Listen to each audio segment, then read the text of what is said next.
Testimony Tuesday. I guess most of everyone that's watched my channel for some time knows somewhat of my story. I really never went into detail. Today we're gonna go a little bit more into detail into my story, into my walk with the Lord, how it's changed my life, how I lived my life. And it's on His glory and through Jesus Christ, my Savior, that I walk this walk now, and He's changed my heart. Yeah, people that know me, that have grown up with me, they know. Junior, you know. Yeah, you know. Malo, you know. Dean, you know. Everybody on 59, you know. Everybody on 25th and Trumbull, you know. Chicago, you know. Rough Riders, you know. Saint Disciples, you know. Latin Kings, you know. Familia Michoacana, you know. Hey, let's get into this video.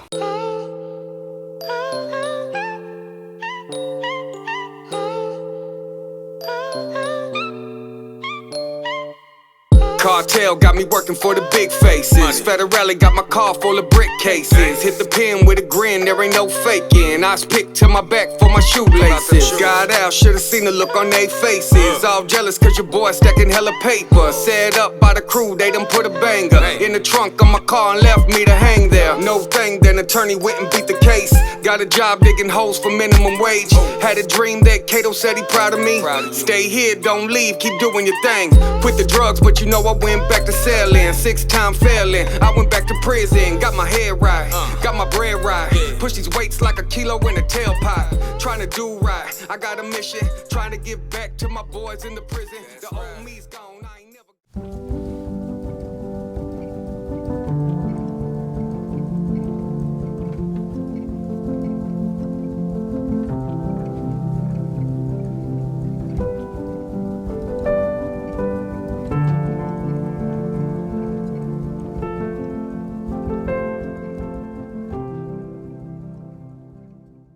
Hey, what's up guys? My name's JC. I am Wrong Strong. If you're new to my channel, make sure you subscribe, hit that bell so you don't miss nothing.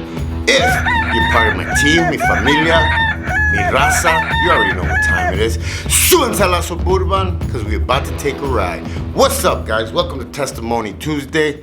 Before I get started, I want to send a shout out to my boy, Pastor Manny Rivera, at the Restoration Church in Aurora, Illinois. I guess you're not supposed to say the S, but you know that's how I talk, so.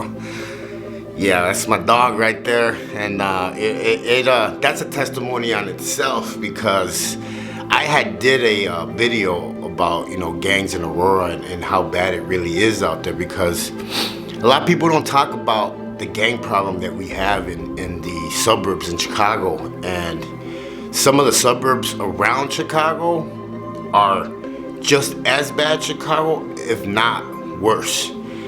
And nobody talks about it because nobody wants that publicity. I mean, who wants to say that their city is infested with gangs, right? So they took my video down. YouTube took my video down. They weren't letting people see it, and it was actually one of my most played videos.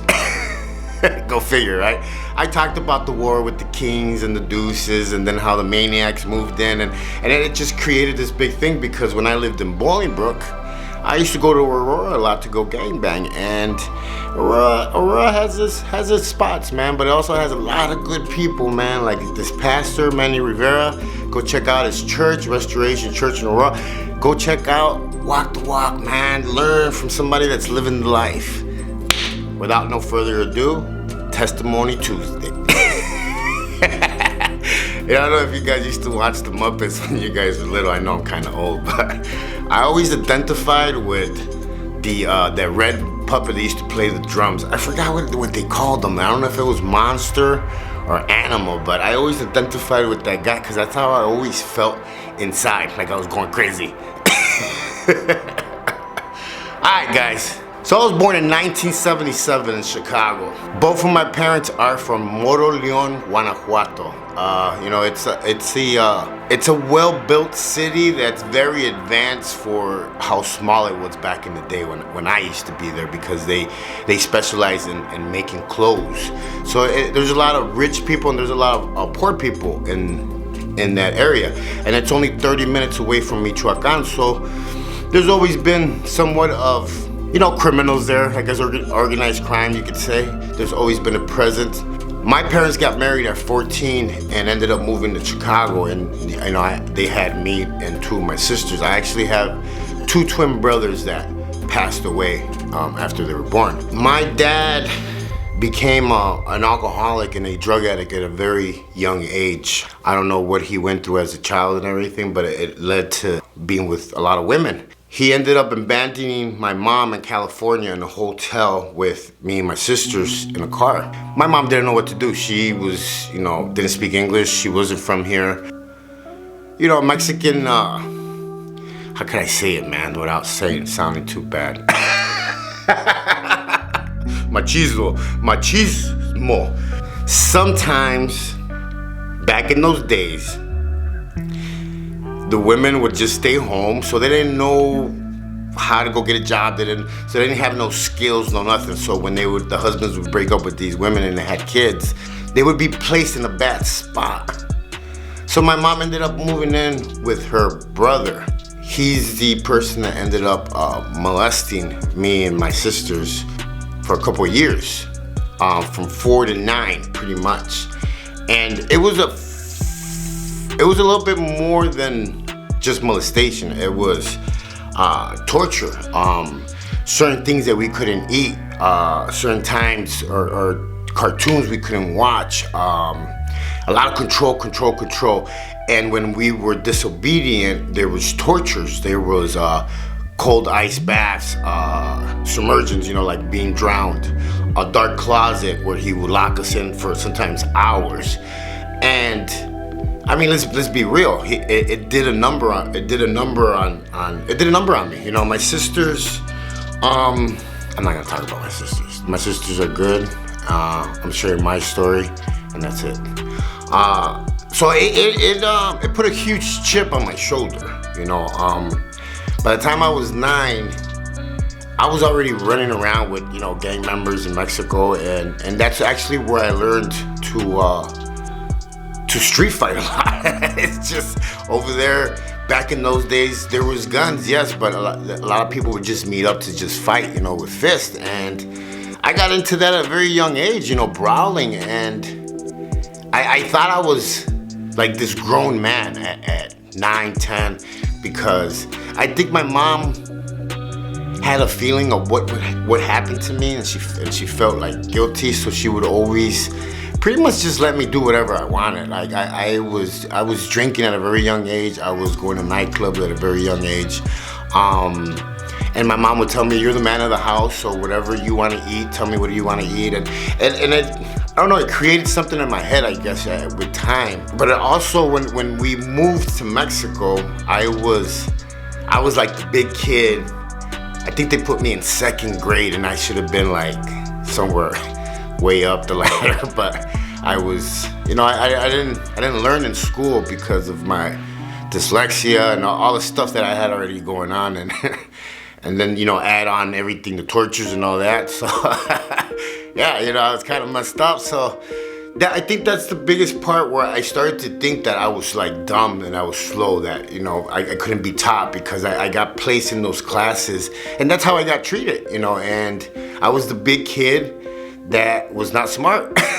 And I started to lose hope at that very, very young age, you know what I mean? And my mom, would beat me because I was a bad kid. I was always stealing. I was always running the streets, always getting into trouble. Always. They were always calling my mom. If I wasn't crashing a motorcycle, I was hanging off a roof somewhere stuck.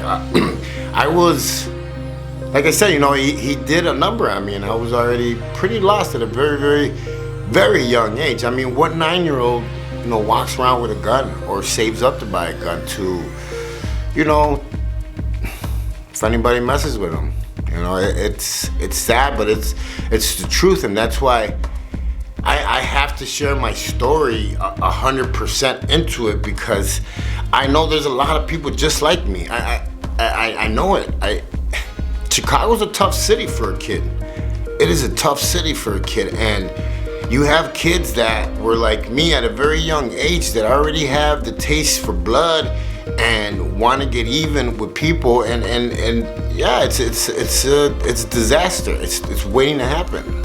So I'm involved with gangs 9 in Mexico. I come to the US in 1988. My mom sends me back to the US because she can't deal with me no more. I'm running wild. I mean, she's beating the crap out of me, but I'm not listening. So she sends me to my dad. You know, my dad at the time was living right there on Cristiano. And it's summer. I'll never forget that summer, you know. It's 1988 summer. The music's playing. You know how Chicago, you know how how they are over there. And everybody was outside playing football, and that's the first time that I started to see like organized like gangs, you know, with colors and streets and all that stuff. And it like pulled me in. It gave me something that I didn't have, you know, a father, a family. They were okay with me being violent, using drugs, you know what I mean? So like, I found myself on these streets, and from that day on, I mean, all I did was run the streets. My dad was always out dating somebody or at the gym or doing something that it really didn't matter, you know? So I was always gone running the streets. By the time I was 14, I had turned a sane disciple. But before that, I had already hung around with the 2-6, with the Gas Boys, with the KGBs. You know, I had friends in a lot of gangs. I was in love with the whole gang culture at that time. It's all I wanted, it's all I thought about. You know, it's a 10-year-old kid with a pistol, you know, walking around. So I ended up turning a sane disciple from 59th Street. I was actually one of the founders of 59th Street with 12 other members. And I started gangbanging pretty hard. I was out on the streets all the time. Ended up starting a section of Sane Disciples in Bolingbrook. And it just kept going. My life of sin just kept going up a level. Like, it's almost like the bigger the sin, the different the demon, you know, and it started getting worse and worse and worse. And it started just graduating to bigger and bigger levels. I started selling drugs, I started doing drugs, I started sleeping around, you know, to prove to myself that I was a man, and the sin started getting bigger and bigger. By the time I was 16, you know, I was on the streets trying to murder people, I was on the streets selling drugs, I was on the streets just complete doing damage and sin, the devil's work. By the time I was 16, I started working for a family in Mexico, what they call cartel now. I would drive to Apasingan, Michoacan, I would drive to Chicago, I would come back, I was flying back and forth, I worked for them. I ended up getting caught, and I ended up being in prison in Mexico, in San Luis Potosí. My life there went out of control also. Drugs again, women, sin. Saw a lot of stuff that I shouldn't have seen, and did a lot of stuff that I should have never done. I had to survive in a jungle that was outside of my backyard, you know? By the time I was 19 years old, I was getting extradited into the US, into American federal prison. When I reached the federal prison here, the federal prison was not what it is today. Back in the 90s, the federal prison only housed like big federal crimes, like mobsters, cartel members, like big crimes. There were no gang members really in federal prison.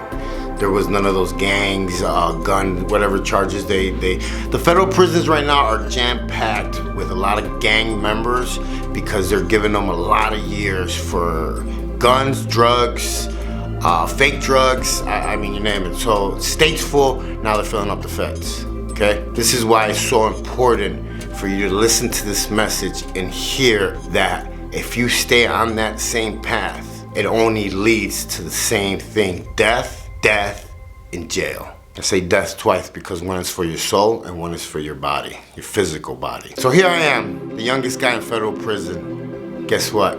I graduate to my bachelor's because there I meet some big time guys from Colombia, from Miami, from everywhere. So I ended up getting home. I come home, the family, you know, gives me money, buys me a truck. And like I said, new levels of sin, bigger demons. It started again. I was out in the world. I thought I was doing it. The big house, the soprano life, making 180K, selling drugs. I was the mafioso I always wanted to be, wearing my, you know, my chinchilla coats, my ostrich boots, and my cinto piteados and listening to Chalino and you know, just thinking that I had life figured out, that I was like this big time narco, this gang member. All my boys would be at the restaurant all the time, and so lost, man, so lost. You know, I think about it now, and we used to think that that was fun, you know, hurting people and doing all that. All we were doing was the devil's work. That's all we were doing. And it's crazy because we don't see it.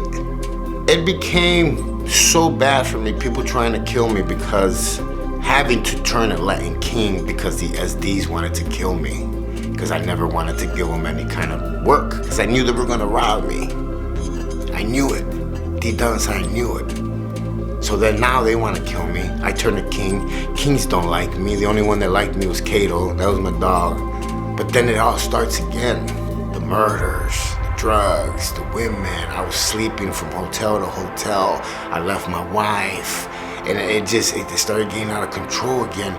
And what was the best thing I could do to fix everything? I ran to Phoenix. Because I wanted to change but didn't know how. I thought that just by moving to Phoenix, everything would change for me and I would become this new man and I would start working, have a family, and my life, I would leave all that gang stuff behind and I would be set, because I had 190 grand, I had a couple of vehicles, I had all my gold chains, all my chinchilla coats, everything. I was set. Yeah, right. I got here, in 6 months I was broke.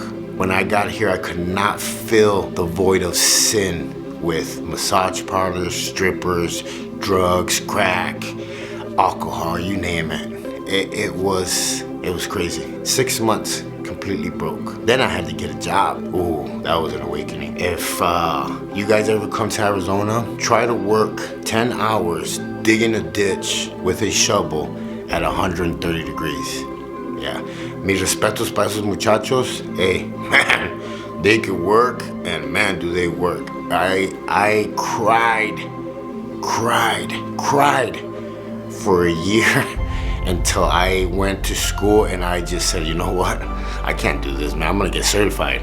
So I went to school, I got certified, I became the boss, but I was still living in sin. I became the boss, the superintendent, salary, $2,000 a week, company truck, everything, you name it. I bought a house in Scottsdale. I was living it up. Life was good. Nah. Sin destroys everything good in your life.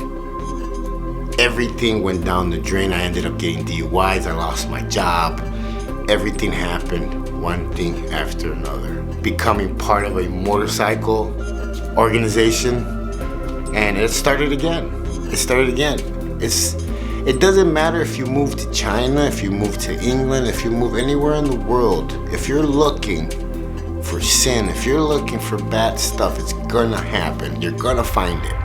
Yes, you're gonna find it. I kept trying though, Got a job, and I just couldn't deal with the job, the hours, little pay. I wanted more. I wanted more sin, I wanted more women. And I started drug dealing again. Well, that didn't last long. I was right back in federal prison. And still, I sat there, I changed, I became a personal trainer. I went to church every Sunday. I did what was necessary of me to come home with my good time and everything. Came home 2013, I'm gonna be the best personal trainer out there. I'm gonna set new levels for YouTube and do all these things, you know what I mean? Me, pride, look at me. Yeah, 2 years later, I was already back. Because no matter how much motivational stuff I watched, no matter how much motivational letters I wrote, no matter how I went to work and was healthy and all that, I was still living in sin. I was still sleeping around. I was still lying. I was still cheating. I was lying for no reason with multiple women at the gym. I was still living in that sin. 2 years later, they sent me to one of the most dangerous prisons in the US, Victorville. I literally got off the bus right when someone got stabbed to death over a piece of chicken. So I'm back in federal prison. And for some reason, God is still in my life working. He gets me out of that federal prison safe in one piece and sends me to a low security prison for the first time in my life, where I have the time to study, read, learn, and do my time, you know what I mean? Like, do my time and get my thoughts together. They had a full gym. It was the best gym I've ever seen in my life. They had grass, basketball courts, tennis courts, yeah. There was a Christian brother there, Aldo. I just talked to him yesterday on the phone. What's up, Aldo? And I gravitated towards him because he had this peace in this walk with him that I like right away gravitated towards him, and he became my friend. And actually, for the 6 months that I was there, he kept me pretty calm, you know, because I have some issues, man. You know, I tend to not be able to sit still. I gotta be doing something. My energy level is always like at 110. Some people that are like, I guess you could say, in bad moods or don't really know me, they'll probably think that I'm trying to, like, I don't know, you know, I tend to, like, people either really like me a lot or they don't. And I'm okay with that, you know. It's you know, not everybody's gonna understand me. I'm not everybody's cup of tea, but you know, Jesus is.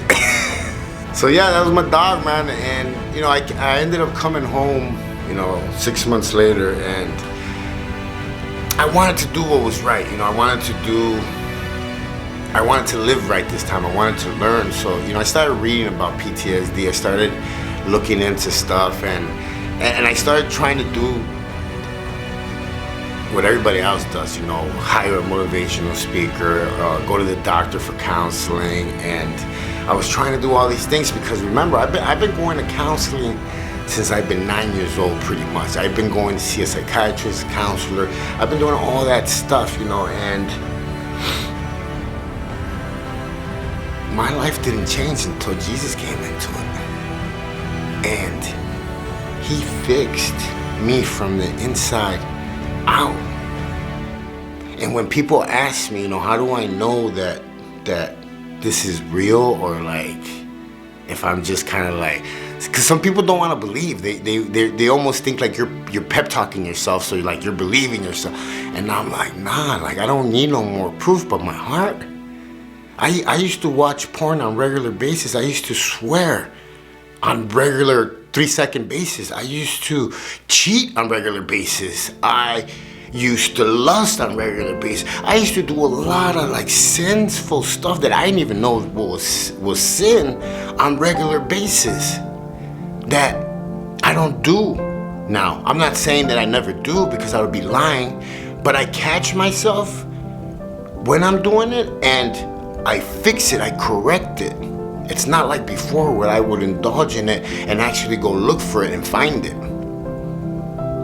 I must say that since my walk with Jesus, since my discipleship, since I started to surround myself with my Christian brothers, John, Ben, the pastor, you know, like the church that I'm going to, it has changed my life completely. I have people praying for me. Every day I wake up knowing that it's gonna be okay because my boss has got my back.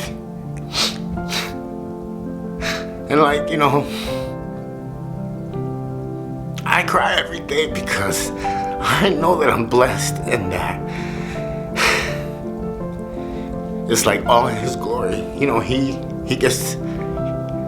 get to be used by him. And I've come to realize that the biggest wisdom you can have is getting to know God. Yup. My name's JC. I am wrong and strong. Hey, don't judge nobody. Stay in your lane. Live savage. And remember, live for him. He'll change you from the inside out. The only opinion that matters is our Father. Remember, we were saved by Jesus Christ. This is why we get to connect again. I love you guys. I'll check you guys on the rebound.